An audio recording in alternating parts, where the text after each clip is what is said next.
Hello, my name is Joel Lohr and I'm the president here at Hartford Seminary. It is indeed my honor to welcome you to this special event on behalf of the faculty, staff, trustees, alumni, but especially our dynamic students here at Hartford Seminary. Good morning. Thank you for joining us for this webinar titled A Conversation with Beverly Daniel Tatum, Where Do We Go From Here? I couldn't be more pleased that you've chosen to spend an hour with us today. In case you don't know much about us, let me briefly just share a little bit about Hartford Seminary, the sponsor of today's event. Hartford Seminary was founded in 1834. We are a non-denominational seminary that does work in graduate studies for religious and theological studies, known especially for our interfaith work. We're proud to be a seminary of firsts. I won't be able to name all those firsts, but I'd like to draw attention to a couple of them. We're indeed the first seminary in America to open its doors to women. We're the first seminary in the country to have a full-time Muslim faculty member serve. We're also the first seminary in the country back in 2001 to start an Islamic chaplaincy program, which is still running strong. What makes us truly unique is our multi-faith environment and our proven ability to prepare leaders for the complex challenges of the world around us.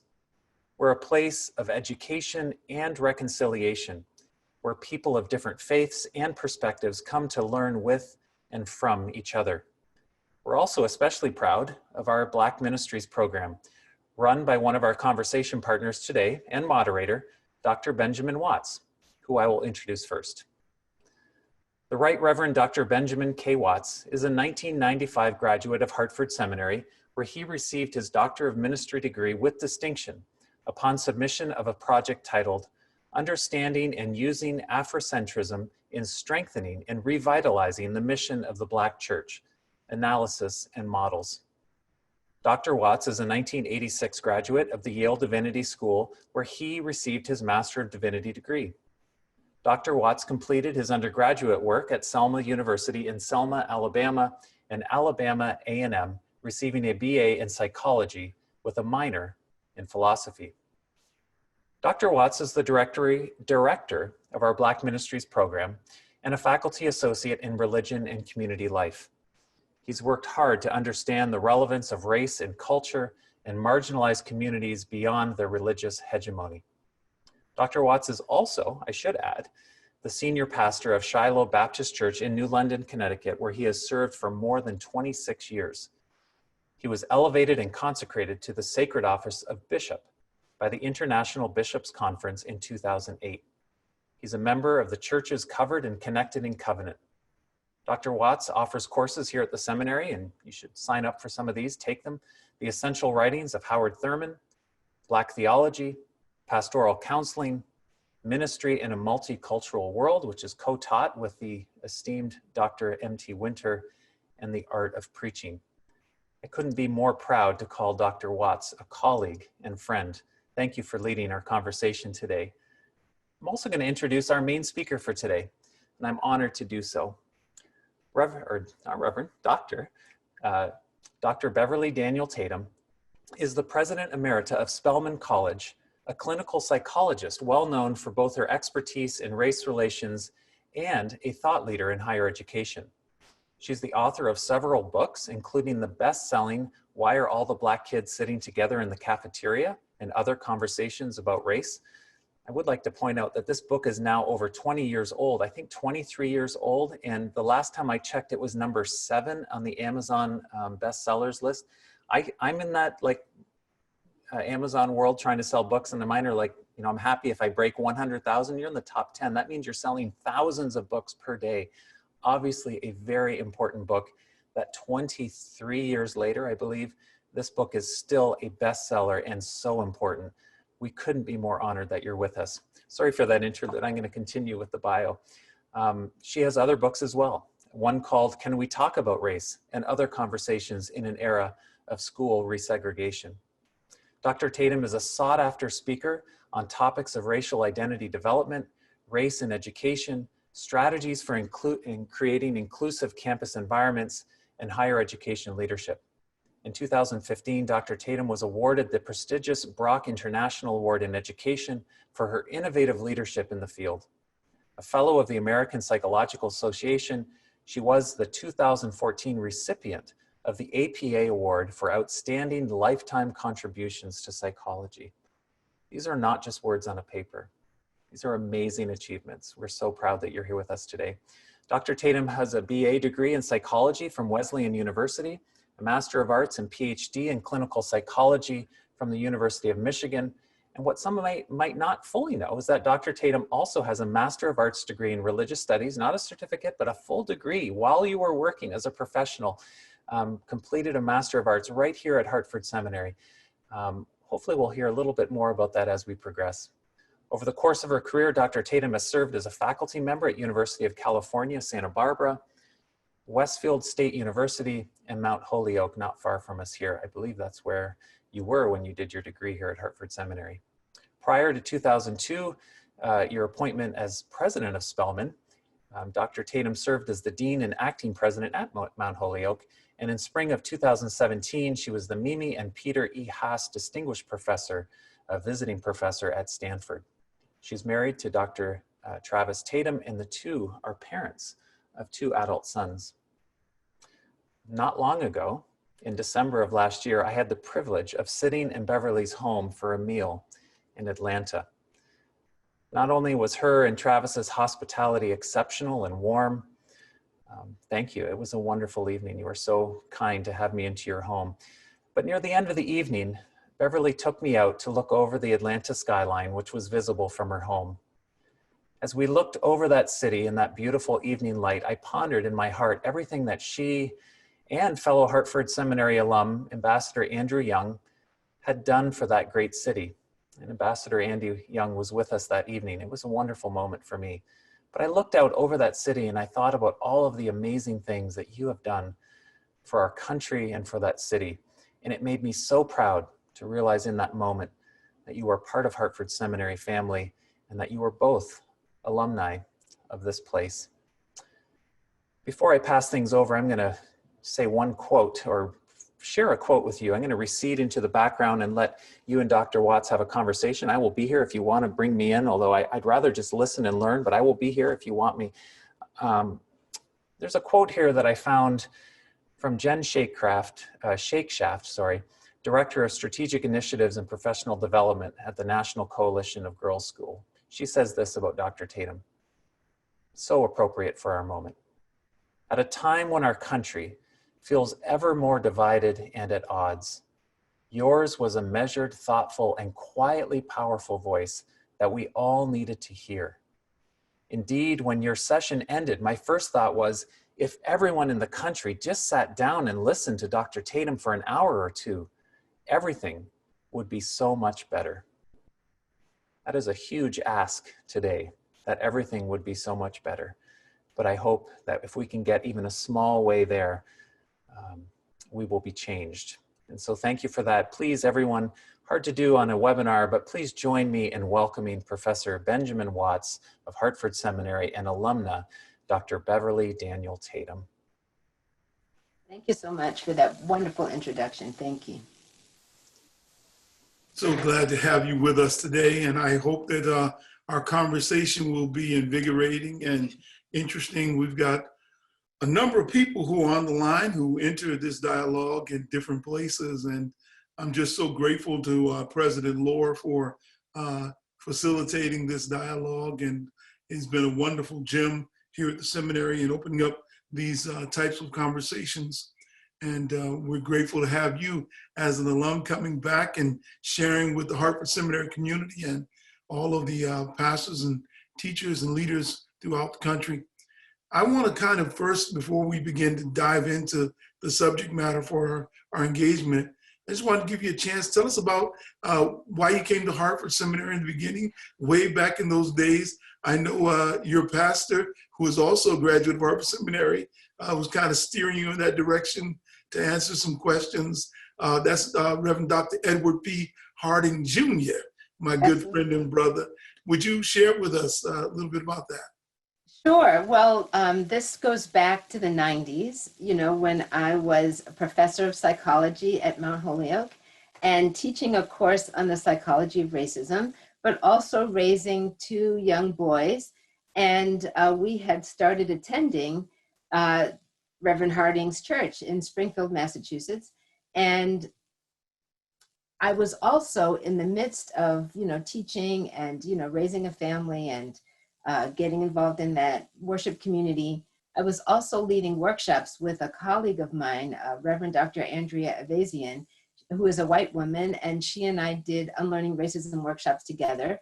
And we had an experience in St. Louis, actually leading a workshop, a retreat, a weekend retreat with a gathering of pastors of all faiths. It was a multi-faith gathering, and these pastors were trying to think about how to talk about racism in their worship communities. There were Protestants and Catholics and Jewish people and Muslims too. It was a very diverse group of people. But in the course of our dialogue, I had what I call a spiritual experience. I like to say I got zapped in St. Louis. And in the middle of this workshop, I just had a very heightened awareness, and I did feel like a little tingle, a little zap at this moment of awareness. But I had this very strong sense that the work that Andrea and I were doing together was very important. And there were conversations happening in that workshop that actually didn't have to do with racism. They had to do with homophobia and heterosexism. And back in the 90s, this was a very hot topic among clergy in terms of how to respond, whether to be welcoming or not of our gay and lesbian brothers and sisters. And that conversation triggered in me a desire to have a deeper knowledge of the Bible, because everybody was quoting the Bible, but differently, right? And so I thought to myself, how could all of these pastors, all these religious leaders be using, particularly the Christian leaders, be using the same document and yet coming to such different conclusions? And so I came back from that workshop with a lot of questions of my own. And so I made an appointment with Reverend Harding and asked him if I might ask him some of my questions.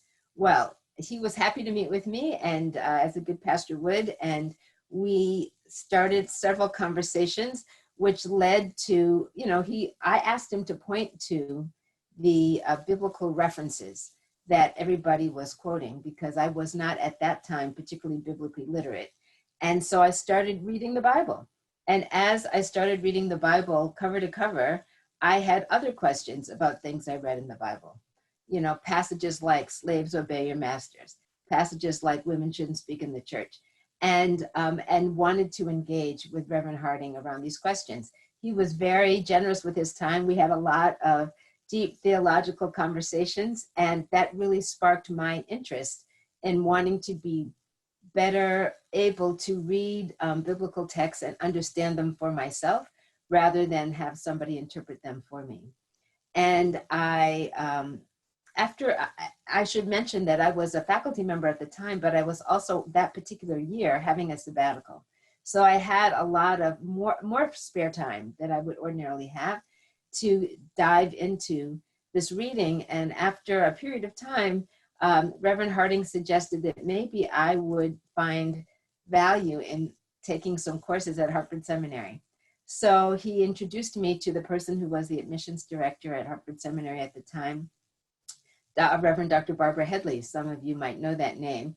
But Reverend Headley was director of admissions, and I met with her, and she gave me a catalog. And when I took it home and read all the different courses that were available, I was so excited about this learning opportunity that I decided to sign myself up. And the next thing you know, I was working on a master's degree. At that point, of course, I was already, I had a PhD in psychology. I was well established in my career. And my friends would ask me, do you want to be a minister? But one of the things that I tell people, the most important thing I learned at Hartford Seminary is that the question should not be, are you a minister? The question should be, what is your ministry? And I came to understand through my education at Hartford Seminary that the racial justice work that I was doing and the teaching that I was doing was actually a form of ministry. And that once I understood it in that way, I have to say it made it much more powerful for me, and has been a sustaining thought, years and years later. That is a very powerful word. It's exciting to hear you talk about it, because I think that question of what is your ministry is something that really needs to resonate. And I'm just really appreciative of you sharing that part of your walk with us here in the Hartford Seminary. Because of my relationship with Dr. Harding, I followed your career, and I've been watching, and long before you left Massachusetts, he was championing that you need to know she's going somewhere. And so I'm so excited. Over the years, particularly your major seminal work that everyone is coming back, Why Are All the Black Kids Sitting Together in the Cafeteria? That landmark work, which you revised just now 3 years ago with a new introduction and improvements, it seems to be as relevant and even more relevant in this current climate. And let me see if I can frame this in a way to give you a chance to talk about it. You use the phrase, and I think I've got it right, selective inattention in relation to why people don't have conversations about race. And I thought about this strongly the other day, that Ava DuVernay gave me this idea as she kind of held her hands up like a director would. And she talked about the difference between this situation with the murder of George Floyd and what took place in previous times. And what she said was, for the first time, the camera actually caught both the individual who was committing the crime and the person suffering the injustice in the same lens and in the same focus. It was a different way of shooting the shot. Normally we see from the perspective of the police officer as in body cam or another angle, but that frame there put a new spin on it. And then the knee to the neck, from the lynching tree to the knee of the neck, the knee to the neck seemed almost to look like a trophy kill of some big game hunter. And it seemed to awaken something, at least in my mind, in the American consciousness that I think had been there, but unjolted. What do you think? Well, I think you are exactly correct. People have asked me this question, like, what's different about this particular incident? And I think because it is so clear, the person who was videoing that interaction, that murder, clearly showed what was happening, and the attitude of the officer, casually looking, not trying to hide his face or hide what was happening, but very nonchalant in the murder of George Floyd, and the length of time, 8 minutes, 46 seconds. It wasn't just, a couple minutes glancing what happened, but it was this long and it was hard. It's just, you can't explain it away. Some of the other times people can say, well, maybe he felt threatened, maybe he was afraid. It's clear that there was nothing that Mr. Floyd was doing or could do to resist in that situation. And I also think the fact that people were at home, because of the COVID-19 situation, were at home and able to watch over and over again, if they chose to do that, to see that even if you didn't want to, hard to avoid seeing those images. It reminds me of what happened during the civil rights era when cameras revealed police officers with dogs and hosing young children. And, the images of that violence were so hard to ignore. But, that was a time before social media. But when it hit the nightly news, people all over the country had a visceral response to the mistreatment. And I think fast forward, 50 plus years, we see something very similar because you just can't turn away from it. Given the pandemic that we're in and the pandemic that we've been in, which is racism, yes. Do you think that this is a transformative moment in history? I think it could be. It remains to be seen if it will be. And I think that what we know is that change is difficult. It requires sustained effort, and it's going to require action that is not ordinary.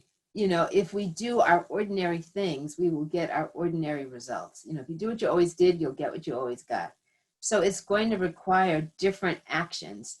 And many people in the world in which I travel are saying they want to do different things. The fact that, 23 years after its original publication, my book is now a bestseller on the New York Times bestseller list is in part because people are saying, I need to have some information I didn't have before.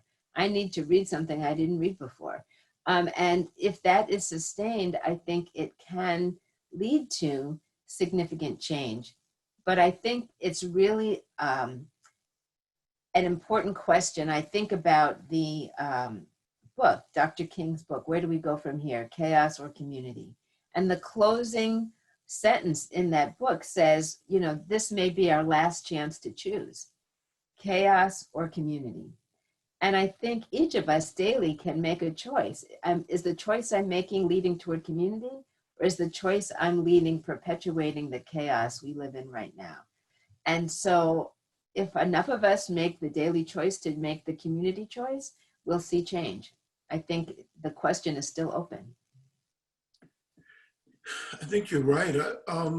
There are people on the line who are faith leaders, and they tried to have these conversations about race within their congregations, and to no avail prior to this happening. Can you kind of, and I know you have a definition for racism, can you give us a sense of racism versus racial bias, and Yes. and how that kind of works in Sure, and I think it's important to talk about the distinction because many people will think about racism as only racial bias or prejudice. Prejudice has to do with negative attitudes toward a group or individuals based on often stereotypes. And we know that prejudices are widespread. I often describe prejudice as being like smog in the air. That misinformation, those stereotypes we're all exposed to growing up will lead to bias. And any of us can be holders of bias. And most of us, if not all of us, probably are in ways that we're not even conscious of. But having said that, that in itself does not lead, or that racism is not just that. Racism involves systems, policies and practices and procedures that institutionalize those prejudicial attitudes and then turn them into behaviors that systematically impact communities differently, systematically disadvantage African American and other communities of color, systematically advantage white communities.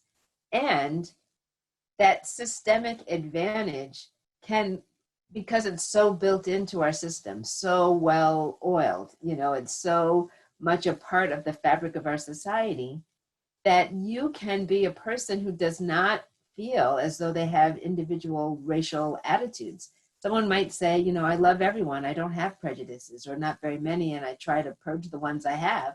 But even someone who takes that, whose personal heart is full of love for others, can still, in their daily lives, be reinforcing policies and procedures that reinforce the racism in our society. You don't have to hate people to reinforce racism. So that's the challenge. If it's so baked in, how do we unbake it? How do we chip away at it? How do we start over in a way that is equitable for all? And it really is going to require shifting things. I heard a news story just before our conversation started, and it was about Alexis Ohanian, who is one of the co-founders of Reddit. And as one of the co-founders, serves on the board. He is a white man. Some people may know him as the white husband of Serena Williams, the Black tennis player. But Alexis Ohanian co-founder of Reddit, decided that he was going to step down from the board of the company that he co-founded, so that his seat could be taken by an African-American person. He specifically said, I want you to find a Black person to replace me. And what I was struck by in that example was, here's a person with a lot of power and authority voluntarily saying, I'm going to step away from this power, from this privilege I have, so that I can create a space at the table for someone who has not had access, someone who has been underrepresented. And I think symbolically it's very significant, but that's the kind of thing that will need to happen in order to undo some of what has been put into place. If we create more equitable opportunities, some people who have opportunities now may find it harder to compete because there'll be more people to compete with. But even as I say that, I think it is important to acknowledge that there is enough for everyone. I believe that there's enough for everyone. But if people have been taking more than their share and we try to make things more equitable, there may be a feeling of loss associated with that. And if people are unwilling to experience any of that, then we will have more of the same. I really appreciate you saying that. The feeling of loss is, for some people, they're already sensing that with every program of affirmative action or any kind of program to try to ameliorate some of the issues within the African American community or poor minorities, Black and brown people in general, there seems to be a backlash.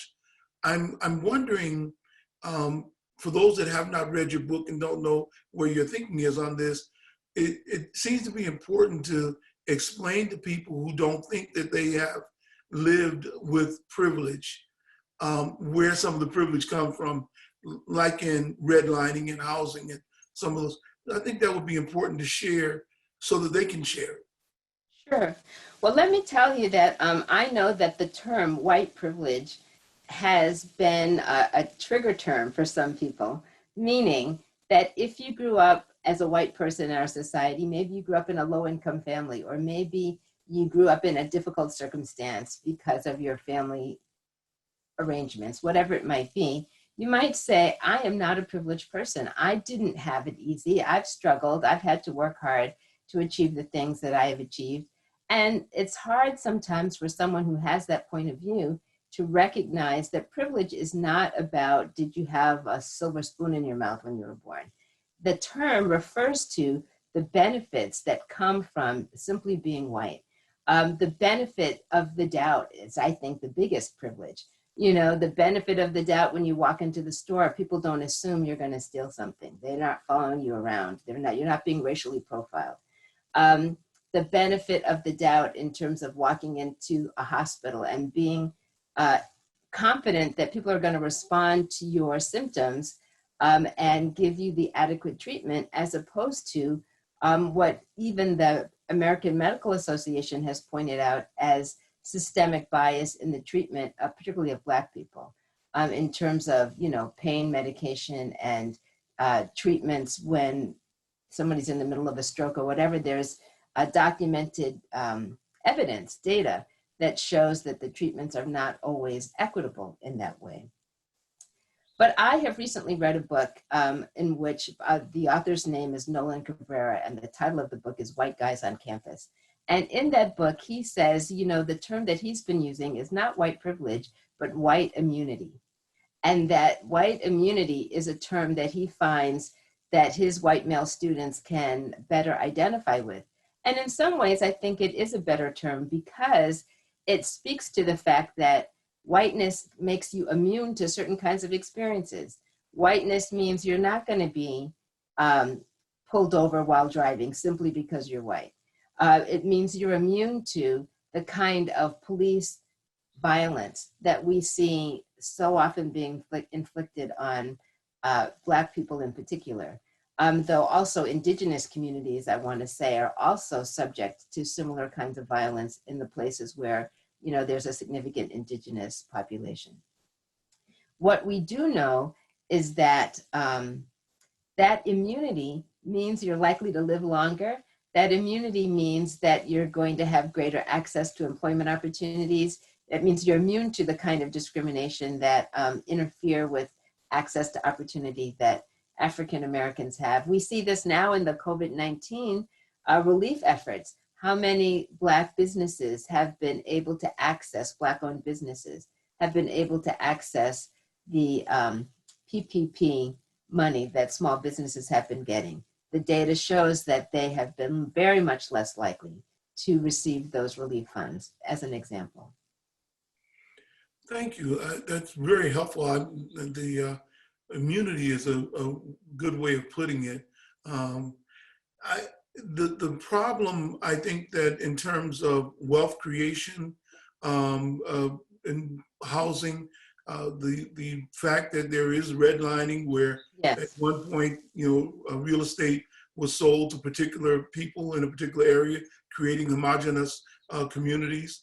And those homogenous communities got better interest rates, and therefore got lower insurance premiums, which meant that the same income, two people could have the same exact income, and one's cost of living would be significantly different because of where you were living at. Yes. You asked me about redlining, and I neglected to respond to that aspect of your question. So let me say a word about that. One of the things that I think is a real problem in current society is that so many people have such little historical information. And one of the benefits I hope that will come from this current interest in reading books about race-related topics is that people will learn more about this not so long ago history, and in fact, sometimes contemporary situations. But if we think about redlining in particular, that term comes from a practice that banks and insurance companies and even the federal government engaged in the 40s, when all of those GIs were coming back from World War II and were getting GI Bill benefits, that, those low interest loans from the federal government to be able to buy what were new houses in newly built suburban communities. That process was one that advantaged white GIs because you had to, neighborhoods were rated by the government in terms of their lending potential. So if a neighborhood was considered a newly built suburb, it was considered a green area. If it was an older suburb or an older community, but largely white, but older housing stock, it was considered a blue area. If it was a neighborhood that was changing, maybe people of color were moving in, white people were moving out, it was considered a yellow area. If it was an area that Black people lived in, a segregated area, it was marked on the map as a red area. In order to get a loan, you had to be trying to buy either in a green area or a blue area. Yellow areas were very difficult. Red areas were not allowed loans at all. So if you are a returning GI and you want to buy a house at very favorable rates, a new house at very favorable rates in a green area, you can do that if you're white. But one of the things that was happening in those new suburban communities is that they were built with restrictions as to who could purchase the property. There were covenants that said no Black people allowed. In some cases, also no Jewish people allowed. And so if you're trying to buy in this area, you get the loan, but you can only do that if you're white because Black people are not included. And if you're trying to buy in a blue area, same thing. You might not be able to buy in a blue area because Black people are not allowed in. So where can you buy? Maybe in a yellow area, you might be able to get a loan. But if you are restricted by law and practice to just red areas because that's where the Black people are already living, you can't get a loan. And if you look at the rates of lending thousands and thousands of white GIs were able to get those loans at low interest rates, buy a house, which then appreciated in value, and then that became the basis for wealth creation, intergenerational wealth. But if you, one, couldn't get access to a loan, were only able to buy in areas that were underinvested in, not only can you not get that loan, but if you're buying an older house, you can't even get a loan to fix up your house. And so now the property is not appreciating in value because you don't have the same access to resources to invest in it. And consequently, if you're able to keep your house, then you can't, you don't have the same intergenerational wealth accumulated. There's something else. I mean, there's so many historical injuries that most people don't know about. I want to mention one more, and that has to do with unemployment insurance and Social Security. We think about these things as safety nets.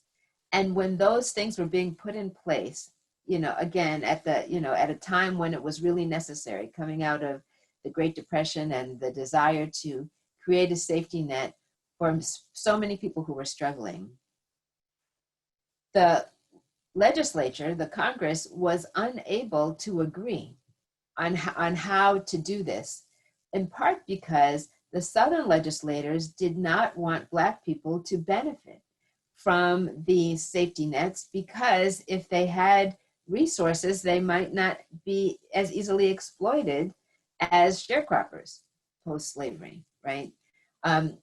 If you have another source of income, I'm not dependent on what you're going to give me, right? So I have more freedom. And so they really didn't want these benefits to apply to the Black community. The Northern legislators were not willing to have a bill that said Black people can't get these benefits, that was just too racist for to be acceptable to the Northern legislators. But the compromise was not to define it racially, but to define who was eligible by job category. So when these safety net bills were passed, what was built in was the exception. Two categories of jobs were left out. You were not eligible for these benefits if you were an agricultural worker or a domestic worker. So who was doing the agricultural work in the South? Who was doing the domestic work in the South? So for years and years, Social Security benefits, if you lost your job, unemployment insurance, all of those federal programs that were in place to help people when they were in difficult times were specifically denied to people who were agricultural workers and domestic workers. That didn't change until the 1960s. So I think, when we talk about, why is there a wealth gap between what white people have been able to accumulate and what Black people specifically have been able to accumulate? It's quite irritating to hear when someone say, well, they weren't working hard enough. They were working so hard that they were denied access to any benefit. The benefit of this conversation is eye-opening to some, because I don't think that people understand the subtleties of systemic racism. The one you just pointed out, the other one related to the GI Bill, as you were speaking to it, which allowed for states to control the use of veteran benefits, so that a Southern state, one of those 13 Confederate states, could easily deny the use of the bill to their residents, so that the benefit was given across the board, but depending on where you lived, access to the benefit could easily be taken from you. Yes. And so I think that many people miss the subtleties. Dr. Lord, I see your finger go up, your hand go up. Let me just pause to let President Lord get it up. I just feel compelled to say a couple little things here, because maybe I can speak to my fellow, especially fellow Christians who are white on this. Dr. Tatum, thank you for bringing so much good information to us, and we need to have more. You talk about need for information. I was just struck recently, I've been thinking about this, white privilege, my own privilege, white immunity, even if I have worked very hard for where I've gotten to, there have been systems in place that have helped me get here, and I've been immune to some of the things that others just don't have to, that others are going through. And I out of interest, and I think this is my question for my fellow white Christians, white America, white Canada, where I'm from, but especially in America, I was looking at, you know, you talked about accumulated wealth, and out of interest, you can do Google searches for this, and the data is quite consistent. If you look at, no matter who collects the data, it's all quite consistent. Accumulated wealth is often talked about in terms of total net worth. And typically they use median as opposed to average, because median gives you a little better picture because it can be skewed. And so if you look at median net worth of a white American and median net worth of a Black American or African American, the differences are not just subtle, they are so great. And I think if the latest numbers I saw, the median net worth of a white American is about $170,000. So if you take everything they own and pool it together, it's about 170. The median net worth of an African American is $17,000, 1/10. And so I ask humbly, my white friends, Christians, all of us, are we comfortable? Do we think it's okay to live in a society where our Black family is at 1/10 of our wealth on average? Is that okay to us? If it was half, we should be crying out for justice. We should be crying out for Jubilee in the Old Testament language of redistribution of wealth. And yet it's at 1/10. I am so ashamed of that number. There's a problem, and as Beverly said, it's not because we haven't worked hard enough. You worked harder than us. So how is this right? How can we live in this society and think that's okay? I'm not okay with that. And I need to start getting into places to give, you know, my wife talks about access. She works in healthcare. The same people on the same insurance get difference of care. So they're, even with the same access to healthcare, the care level is different if you are Black versus white in the same insurance pool. So access to healthcare, access to education, access to healthcare, access to a judicial system that is fair. These things are so different for whites and Blacks in this country. God help us, but we need to start making change. This is a moment of change for us. But I just need to speak as a white person to other white people in our country. Can we not acknowledge through the information we have that there is a serious problem? Thank you. And I really appreciate you saying that, because it's a message that we need to be a part of, pushing forward. Because I think that the subtleties of privilege or immunity have been lost on people, because, you know, there's the old, I've got myself up, you get yourself up, my labor has created my wealth, nobody gave me anything.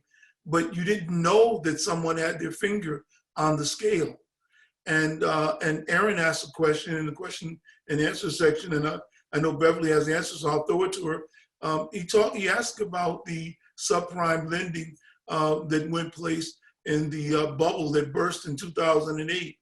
And it is true that the subprime lending really adversely affected the African American community, and the loss of wealth during that bubble, and when it burst because the loans were made, is so tremendous that it would really, it's staggering, over 90 billion.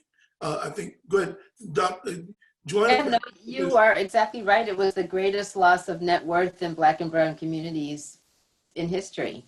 Happened during that Great Recession. And unfortunately, in part, it was brought about by discriminatory lending, so that Black home buyers with the same credit worthiness were offered much riskier loan options than were being offered to white lenders or white loan, people seeking loans. So that, these mortgages where there was, big balloon payments or, differently structured, those kind of loans were being offered as opposed to lower interest rate, more conventional loans, less risky loans.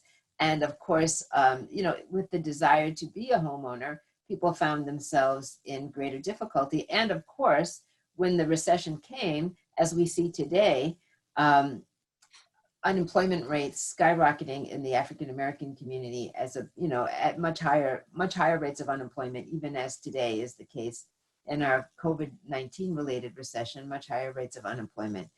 So, you know, more at risk of losing your job and more problematic loans.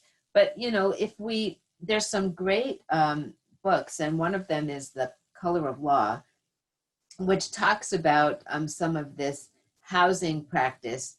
And it, you know, doesn't go back to 2008. That was just like the latest chapter in what has been a long history. So, for example, you know, when the Great Migration occurred, you know, people leaving the South, in part out of the terrorism of the South, right? You know, the record of lynchings and racial violence that was driving people into the North during the Jim Crow era, people trying to get out of that environment, and then trying to find housing. Again, difficulty getting loans because of redlining, limited access to what we might think of today as suburban communities or predominantly what were then all white communities, not being able to get access. And so people would be put up into situations where they were being sort of a rent to own situation, you know, so you can get in a house and you can pay rent and it's a mortgage, except you're not building up any equity. So it's sort of like a mortgage, but these were special deals created for specifically this population coming into the northern communities. And you pay rent and pay rent and pay rent and pay rent. And you might have, you know, paid thousands of dollars toward what you thought was the purchase of a home. But if you lost your job and missed one payment, you lost everything. No credit given to what had already been paid. So these are examples, you know, there's so many of them. We have too many to share in this short period of time, but of systematic policies and practices which have disadvantaged communities of color. But I want to say something in response to what you were saying, Joel, about, you know, are we okay about that 10%, you know, only 10% of the wealth? I read a book earlier this year, which was really was enlightening to me. You know, I've been studying these issues for a long time, so it's hard for me to read something I haven't already heard. But in this particular book, the title of it was "The Half Has Never Been Told," and the book was about the role of slavery in the creation of what we think of today as modern capitalism.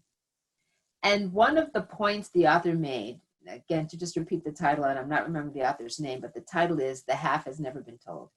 One of the points was that over the time that enslavement of African people was taking place and the cotton industry became more and more important in the economy, the American economy, the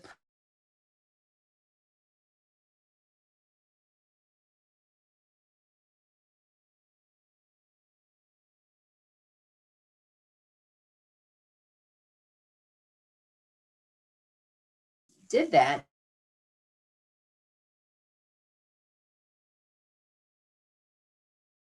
just really push harder to produce more in order to maintain the profitability of the industry. The point that the author makes is that approach to production has carried over into our current way of doing business. Get as much as you can from your workers, pay them as little as possible so you can maximize your profits.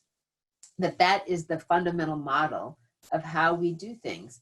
And so it's not just that, you know, the Black people who were producing the wealth weren't getting any of it, and that, you know, built the foundation from which white wealth continued to rise. But it's also an attitude that we have in the United States about how we treat working people. So we have in this COVID-19 environment a lot of essential, so-called essential workers who are having to, you know, drive the buses and man the grocery stores and do all of that, but they're being paid relatively little and don't have access. They're at risk because they're out in the public, but many of them don't even have good benefits to provide for their own health care. And we seem to think that's okay. I was listening to a news story on the radio about the gap between workers and CEOs. And one particular company, the CEO, made $19 million a year. And and they said the median salary for the workers was $11,000 a year. I couldn't believe it. I mean, I thought maybe it was a mistake. I'm not going to say the name of the company because maybe it was a mistake. But I thought about that. You can't live anywhere on $11,000 a year. That is not a living wage. And how can we be okay with one person in the company making 19 million? And if it's the median income, what we know is that half the people are below $11,000 a year. How is that possible? And so I think when we hear a statistic like that, we might not think about it as related to the experience of the enslaved people, but it's fundamentally the same model. Get as much as you can from the workers and give them as little as possible to maximize the benefit to the owners. And I think that is part of where Dr. King was coming from in his last book, because he talked about the fact that it's not just racial justice we have to pay attention to, it's also economic justice. And of course, it's no coincidence that the people who are most disadvantaged in the economy are also Black and brown people. I think that you've hit struck a nerve with this last piece, Joel, and I appreciate you bringing it up. It's difficult to think about this wealth gap in America, and it's difficult for people of color to even handle the dialogue about it, because it's not something that you have in your face very often. So that now all of a sudden might feel a bit overwhelming, but that's not the purpose of this dialogue. I think to open up our eyes and see the American picture and the bigger picture of what's going on around us. Disproportionately, the pandemic of COVID-19 killed many African Americans, but disproportionately, the same persons who they knew were vulnerable went to hospitals, couldn't get tests, or were tested and sent home. And we really don't have a number of how many of those actually died at home that's not counted in the number. And Black women can go for prenatal care, getting ready to have a baby, and they're more likely not to get the same pain medication or treatment that another woman would get, or could suffer a heart attack and not be taken seriously that it's a heart issue. So the biases that are weaved into life that people are experiencing every day, if they're not before your eyes, you miss them. And so I want you to talk a little bit about, if you can, there's so many things you can talk about, is if we are to take this as a seminal moment, I want you to talk about how do we get back, or how do we work through racism? What's the next step? What should we be doing? Because whether we realize it or not, in your expression, we're kind of all on that. Go ahead, I'll let you talk to it. Well, I'm about to use your analogy, but I'm going to let you throw it out. The moving walkway, you're talking about Yes. the moving walkway? Yes. Well, so let me talk about that analogy. So in my book, I talk about understanding racism as like a conveyor belt. These policies, these practices, it's like we are being carried along. And we're born into this system. I was born in 1954. That system was well underway when I was born. If you were born today, that system is still well underway. It's not a function of our individual actions that have created it. It was already here when we, entered the system. But it's like we've stepped onto a moving walkway at the airport. And there's some people, if you can imagine this, standing on that moving walkway at Hartsfield-Jackson in Atlanta or some other airport. If you're stepping onto that moving conveyor belt, that moving walkway, there's some people who will walk fast on that moving walkway. They're eager to get where the walkway is going. They are in full agreement with what's happening here. And let me just, get to the head of the line because I like what's happening. But there are other people, and we might call those people actively racist. We might call those people, white supremacists, white nationalists. We might call them folks who are actively promoting and pursuing a racist agenda. But there might be other people who are just standing still. You see those folks at the airport, they're just standing still. They're not making any effort, but they're still being carried along to the same destination that those people who are actively walking are going. They might not even be aware that they're moving, but they're standing there and they're being carried along. But then there are other people who see that agenda, that racist agenda. They don't want to be part of it. They don't want to go where that walkway is carrying them. And so they turn around. But if you turn around and you're not looking, but now you're still traveling, you're just traveling backwards. You haven't interrupted anything. You're just not seeing it. You're closing your eyes. You're not seeing it. If you don't want to go where that walkway is taking you, if you don't want to go where institutional racism is carrying all of us, if we don't want to go there, then we have to walk fast in the opposite direction. It's not enough just to turn away. You have to be moving actively. There's no such thing as passive anti-racism. You have to be active in working against racism. And so for those who say, I don't like what I see, I don't want to be part of that agenda, then it's going to require figuring out what action can you take. One of the things I talk about in my book is that, what is the right action for me is not necessarily going to be the right action for you or for President Lohr or for, any number of the people, because we have different spheres of influence.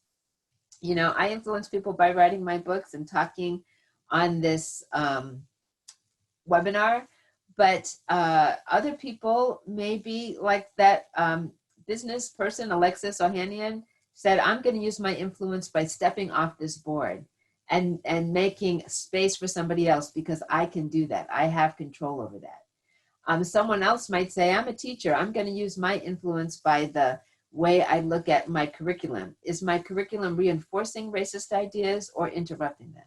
Somebody else might say, well, I have a very small sphere of influence. I spend all my time at home with my kids. I don't get out very much, especially now in this pandemic. But what kinds of conversations am I having with my children?